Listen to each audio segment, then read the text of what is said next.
Reis Lapimaale koos oma tütre Maribelliga. Reisikorraldaja Tensi Reisid. 26. detsembril algas meie jõuluseiklus Lapimaale. Kell 7 hommikul hakkas laev Soome poole sõitma. Inimesi kui palju. Esimene päev oligi sõidupäev. Et Rovaniemisse jõuda, tuli sõita Helsingist 826 kilomeetrit. Sõidu ajal kuulasime giidi juttu Soomemaast ja igav ei hakanud kordagi.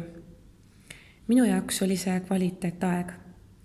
Huvitav info naaberriigi kohta, vestlused lapsega ning lõpuks ometi võimalus raamatut lugeda. Reisi teise päeva veetsime Jõuluvana külas ning Santa pargis. Jõuluvana külas ületasime Polaarjoone ja tegime Jõuluvanaga pilti. Jõuluvana postkontorist saatsime kaardi koju. Santa park. Santa park on jõuluteemaline keskus. Seal saab käia jäätoas, kaunistada piparkooke, vaadata päkapikkude etendusi, käia päkapikukoolis ja palju muudki. 3. päeval külastasime Euroopa kõige põhjapoolsemat loomaaeda, Ranua loomaaeda.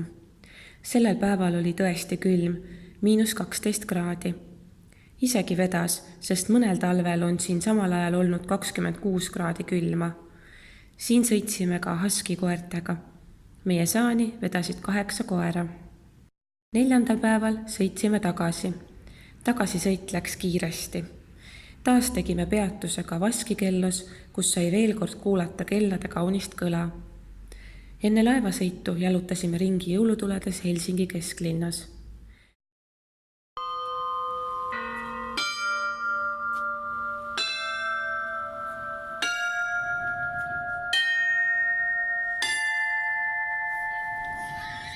Reis Lapimaale oli meeleolukas ning jääb kindlasti kauaks meelde.